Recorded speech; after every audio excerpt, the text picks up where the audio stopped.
Dear children, welcome to biology online classes. So in the previous class, I have explained you the topic that is to be taught in this year from locomotion and movement chapter.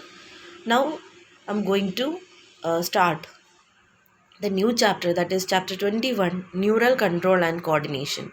In this, we'll be studying the portions which are uh, included in the syllabus for this year. Okay. So, there are two systems in our body which control and coordinate the various organs or various systems, isn't it? So, what is coordination? It's the process through which two or more organs interact and complement the functions of one another. Okay, so likewise, you can say, for example, if you do any physical exercise, okay, the energy requirement is more, isn't it? And this needs, okay, for more energy, for oxygen has to be supplied, isn't it? And if more oxygen has to be supplied, the rate of respiration should be high, heartbeat should be high, isn't it? And the blood flow should be more. So when the physical exercise is stopped, and the all activity which was increased should come back to the normal conditions. Okay, so to run or to do any physical exercise, okay, you see that many type of organs are involving in that, and in a coordinated way, isn't it? Then only we can achieve our the functions. So this all are done by two systems in our body. First is the neural system.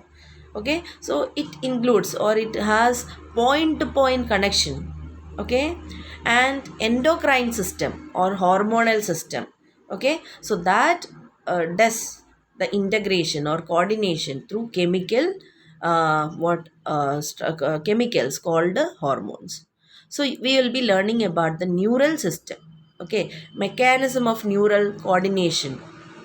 Then the nerve impulse formation and conduction, for impulse conduction across a synapse. Do you remember what is synapse? The gap between adjacent neuron is called what? Synapse, isn't it? So all that we'll have to study in this chapter. Okay, so what is neural system? Neural system consists of, or the structural and basic unit of neural system is neuron. Okay, so the speciality of neuron is it can detect the stimulus, okay, it can transmit the stimulus. Understood? So it is what? Neuron. Just remember, neuron is the structural and functional unit of what? Nervous system. Specialized cells in the neural system. Neural or our neurons or neural system is made up of cells called what? Neurons. Nephron we have learned. That is, we learned it where? In the excretory system.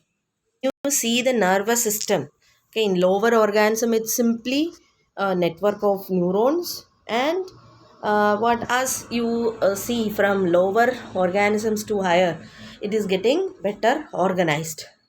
Okay, so brain formation you can find in insects, okay, and a number of ganglia and neural tissues in where? In insects. And in vertebrates they are having a well developed neural system. Now, human neural system can be divided into two parts, that is the central nervous system or and the peripheral neural system. Okay, CNS, central neural system, and peripheral neural system. So CNS includes what? Brain and spinal cord. Okay, and the major function is what? It is the information processing center and control center. Understood? So the information whatever the nerves are receiving is processed and controlled where? In the brain and spinal cord. The PNS on the other hand, it is consisting of all the nerves, okay, that are associated with the CNS. Okay, the nerves which are going out and which are giving means information into the central nervous system includes what? PNS, means which is distributed all over the body. Okay, and it is of two types, afferent fibers and efferent fibers. Afferent fibers means what? They transmit the information from tissues or organs to CNS, and efferent means from CNS to the peripheral tissues or organs. Understood? Then the PNS is again divided into two divisions called somatic neural system and autonomic neural system. Okay, the somatic neural system means what? From CNS to skeletal muscles. Okay, they give information or stimulus. Okay, and autonomic nervous system, on the other hand, it gives messages or impulses from CNS to involuntary organs. What are involuntary organs? Which are not under the control of, means voluntary control of our body, isn't it? Like heartbeat or what, respiration, all these are happening by its own. Understood? And then the autonomic neural system is again classified into sympathetic neural system and parasympathetic neural system. Understood? So like this different classification is, PNS is what? PNS is the nerves which are found all over the body, means the neurons except the central nervous system is called what? The the PNS, and it can be divided into somatic and autonomic neural system. Okay, and now some autonomic nervous system is again divided or can be of two types, that is sympathetic and parasympathetic. Okay, then visceral nervous system is what? It's a kind of peripheral nervous system. Okay, that includes nerves, fibers, ganglia, plexus, okay, by which impulses travel from central nervous system to the viscera and from viscera to the central nervous system. Likewise, what, on the basis of the distribution of neurons, okay, in different parts of the body, okay, they are divided into different types. Now I told the structural and functional unit of neural system is what? It's a animal cell called a neuron. So you have learned the structure of a neuron, isn't it? It is having a cell body. Okay, you can see here a cell body. This is the cell body. Okay, and you can see, okay, many what processes which are projecting out, and this is known as the dendrites. Okay, and inside the cell body is actually the cell only, animal cell only. It is a modified animal cell, okay, to do particular function of conduction and formation and conduction of nerve impulse. Understood? Now you can see many grains. This is known as Nissel's granules. Okay, and you can see as nucleus. Okay, and the function of dendrites is what? They bring information from different parts of the, means from the next or the previous neuron to the cell body. Okay, it gives information to the cell body. Understood? And you can see a long process, that long extension, that is known as the axon. Okay, axon will end in what?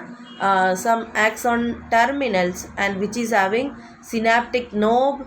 Okay, and in which you can see synaptic knob you can see, and inside you can see synaptic vesicles, and which contain some neurotransmitters. Okay, so the axon in some neurons, they may be covered by some a sheath, okay, known as myelin sheath. What is it? Myelin sheath. And you can see this myelin sheath is made up of cells called Schwann cells. Okay, and in between the Schwann cells there are some gap. That gap is known as node of Ranvier.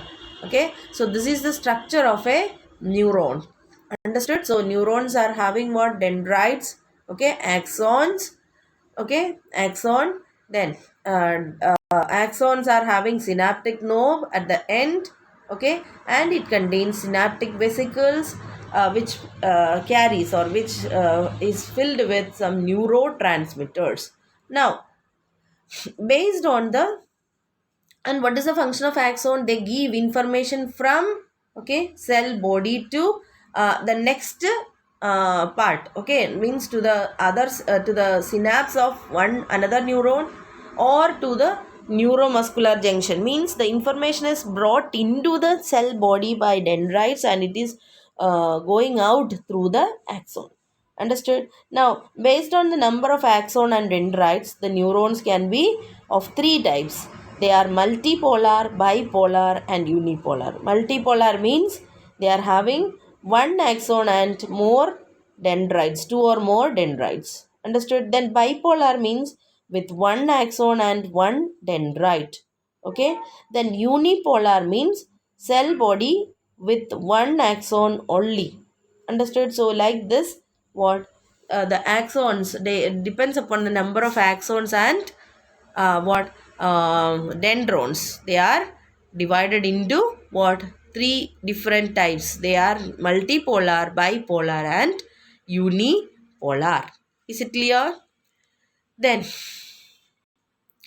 myelinated sheath, I told, isn't it? Myelinated means what? Which is having a sheath of cells called what? Schwann cells. So unmyelinated nerve fibers are also there that will not have any myelin sheath. And these kind of unmyelinated, okay, neurons are found in the autonomic and somatic nervous neural system. Now we are going to study about the generation and conduction of a nerve impulse. Okay, so first of all, you have to as understand. Okay, so this is what the membrane. So what is the speciality of neural membrane? They are able to get stimulated, excited. Understood? And can generate the electric potential. Actually, what is nerve impulse? It's the electric impulse only. Okay, electric current is formed when a stimulus comes. So what is a stimulus? Like light can be a stimulus. Okay, voice can be a stimulus, pressure can be a stimulus. Likewise, any change in the environment, okay, physical change that can produce a nerve impulse is called what? Stimulus. So in the eyes, okay, in the eyes neurons are there, and these neurons can get excited when light comes. Understood? So likewise, what the nerve impulse, okay, is actually nothing but it's a electric current only. Okay, so to understand this, you have to understand some speciality of neural membrane. Okay, so neural membrane are, okay, neural membranes means what? They are the cell membrane of axon, neuron, etc. Understood? So especially neuron in the axon site, okay, the membrane we can study, that is existing in the polarized state. Polarized means what? Ions, the distribution of ions on both the sides of the neuron membrane will be different. Okay, so it exists as a polarized state already. Understood? So this is possible because of the various types of ion channels present in the neural membrane. Okay, so there are ion channels, okay, called what? Potassium ion channels, okay, then sodium ion channels. Likewise, some channels are there. Channels are actually what? Proteins only, isn't it? In the cell membrane structure, when you studied, phospholipids are there, proteins are there. So this proteins itself is functioning as what? The protein, the ion channels. Understood? Now, when a neuron is not conducting any impulse, listen very carefully, that is when there is no impulse or stimulus, okay, it can be called as a resting stage, isn't it? So at that time, the axonal membrane is more permeable to potassium ions and impermeable to sodium ions. Clear? Very clearly you understand? In the resting stage means when there is no stimulus, that time also the neural membrane is polarized only. Okay, how it is getting polarized? Because at that time the axonal membrane is more permeable to potassium ions and impermeable to sodium ions. Okay, and also it is impermeable to negatively charged proteins present in the axoplasm. Okay, and so what will happen? The axoplasm inside the axon will have high concentration of K plus ions and negatively charged proteins and will have low concentration of what? Sodium. Understood? In the other hand, on the other hand, the fluid outside the axon will have low concentration of K plus ions and high concentration of sodium ions. Okay, so this causes a concentration gradient. Understood? And this is this ionic gradient are maintained by what I told, the pumps, okay, sodium potassium pump, which transport, okay, 3 sodium ions outward for 2 K plus ions coming inside. So as a result of this, what happens? The axonal membrane possesses a positive charge and the inner membrane, okay, they are becoming negatively charged. So this electrical potential difference that exists during the resting stage of a plasma means neural membrane is known as resting potential. So in the resting potential, you can see that the outside of, okay, that is the outer surface of the axonal membrane will be positive, okay, and inner membrane is negative. Why? Because all the negatively charged proteins and what the K plus ions, they are getting concentrated inside, okay, and sodium ions, okay, are found outside.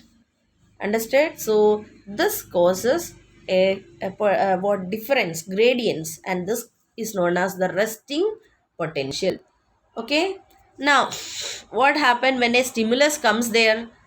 Okay, when a stimulus comes, okay, so here you can see this is what a resting neural membrane, axonal membrane. Here you can see positive charge is outside and negative charge is inside. Now a stimulus comes, okay, into this region. So what will happen at that time? The sodium potassium pump will start pumping sodium inside, so that what will happen, from all the sides sodium will come inside, okay, and you can see the this part where the stimulus came, okay, in that much part you can see reversal of polarity happens. That is in this region, A region, okay, here if you consider it as A region, you can see negative charge will be outside. Why? Because all the positively charged sodium comes inside. Understood? So in the outer membrane it will be minus charge and inside it will be positive charge. So what you can see, a current is formed, isn't it, from here inside the means axoplasm. You can see a current will be started flowing from B to A, okay, and in the outside to complete that circle, okay.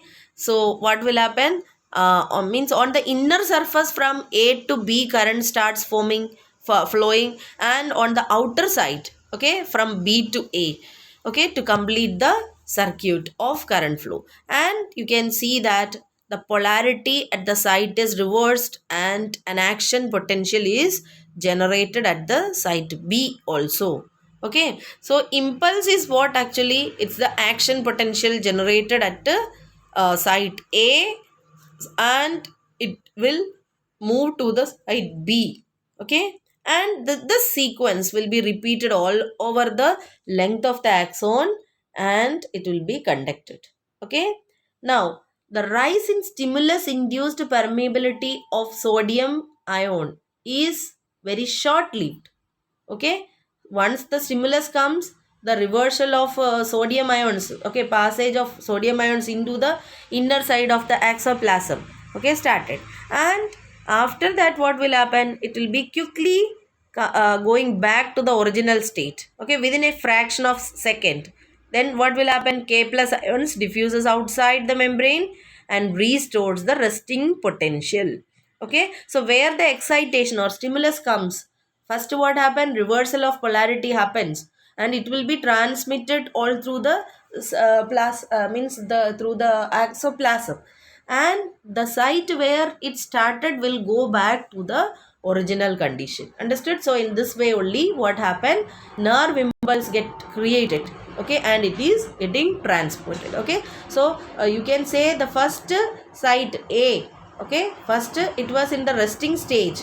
Okay, resting stage itself it is polarized, means outside and inside different charges are there. That is, inside more negative charges and outside of the membrane positive charge was there. But when a stimulus comes, a reversion of this happens. Okay, you can say the that site is depolarized. Okay, depolarization happens. Now what will happen, from site A to the site B, a current will flow, and that causes the same reverse, means that impulse is transmitted to the next site. There what happened, just a reversal.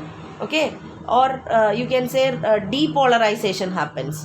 Okay, and in site A, then what happened, it will come back to the original resting stage, that is known as repolarization. Okay, so the cell itself is a polarized cell, okay, neuron, and when a stimulus comes, what happens, depolarization happens in that site, and it will be transmitted all through the length of the exoplasm, and the site which got depolarized, again it will go back to the repolarization. Understood? So like this nerve impulse is created. So nerve impulse is what, nothing but it is a electric current, okay, due to the what, the depolarization. Okay, so this is very clear to you, I think. Now, how the impulse is transmitted in a synapse, what is a synapse?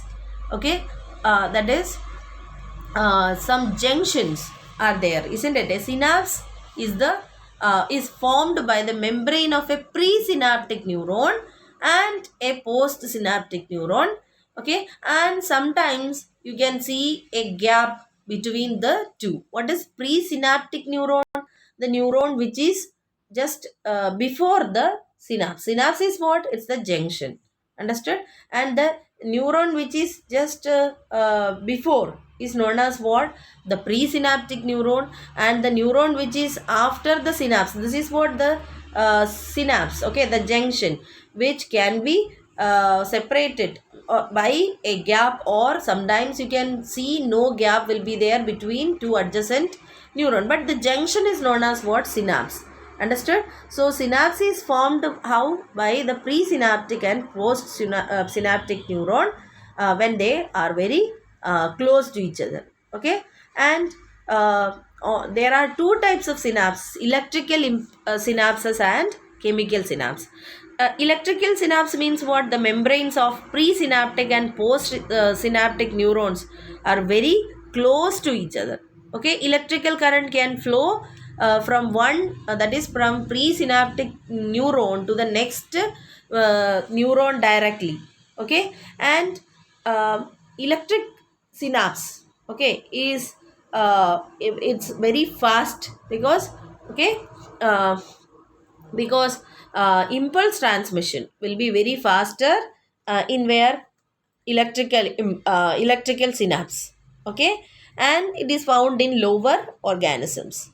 Okay, but in a chemical synapse, understood, the membrane of presynaptic and post synaptic neurons are separated by a fluid filled space called synaptic cleft.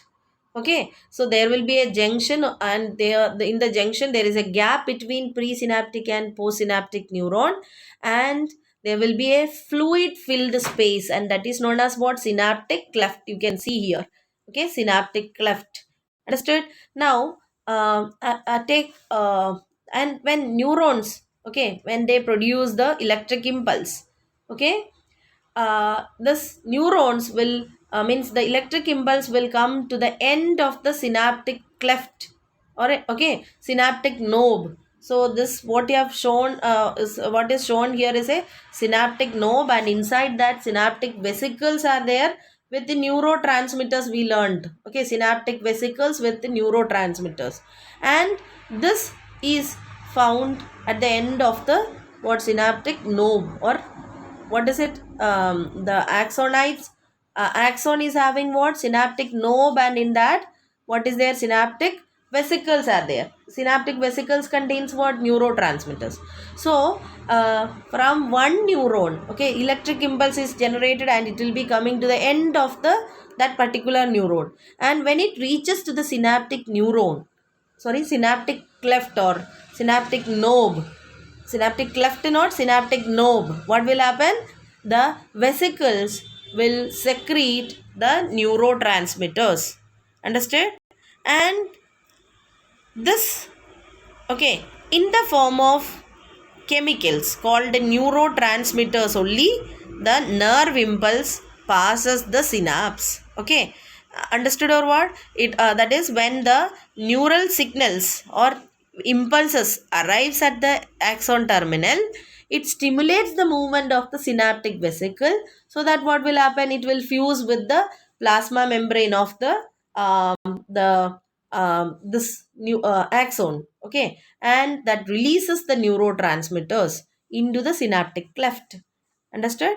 And then what happened? This neuroreceptors will bind to the specific receptors on the postsynaptic membrane, and that causes what? A new creation or formation of a new nerve impulse in the next one. Understood? In the same way, by allowing what? The reversal, mean that is, they allow the depolarization, repolarization, etc. will start in the next neuron. So is it clear how the means nerve impulse is conducted in the synapse? Okay, synapse is what? The junction. Understood? And there are two types, electrical and synaptic. Okay, chemical synapse. So in the electrical one, what is happening? There is no what gap, but in the other one, what is there? Synaptic cleft is there with the what? Fluid filled. Okay, fluid filled synaptic cleft is there. So when nerve impulse comes to the end of a this one, when it comes to the end of a axon, okay, in the synaptic knob, what will happen? It will stimulate the synaptic vesicles to release what? Neurotransmitters into the synaptic cleft, and it will be received by what? The receptors of the next neuron. Understood? This is the next neuron, and the same electric impulse will be created in the postsynaptic neuron due to what? Due to the depolarization, repolarize, same process how the stimulus caused the what? Nerve impulse generation in the presynaptic neuron, same way it will be formed. Understood? So in this way only nerve impulse conduction takes place in where? In the human being or in the neuron. Okay, neuron, not only in human being, okay, in other animals also. In this way only it happens. What we learned is about neuron. Okay, structure of neuron, the structural and basic what? Functional unit of, okay, neural system is called what? Neuron. Its structure we learned, and the different types of nervous system, isn't it? Central nervous system, peripheral nervous system, what different classification of them. Okay, and we also learned how the nerve impulse is created and generated and it is conducted. Okay, so all this is very clear, I think. Okay, so let's start the new chapter in the next class. Thank you.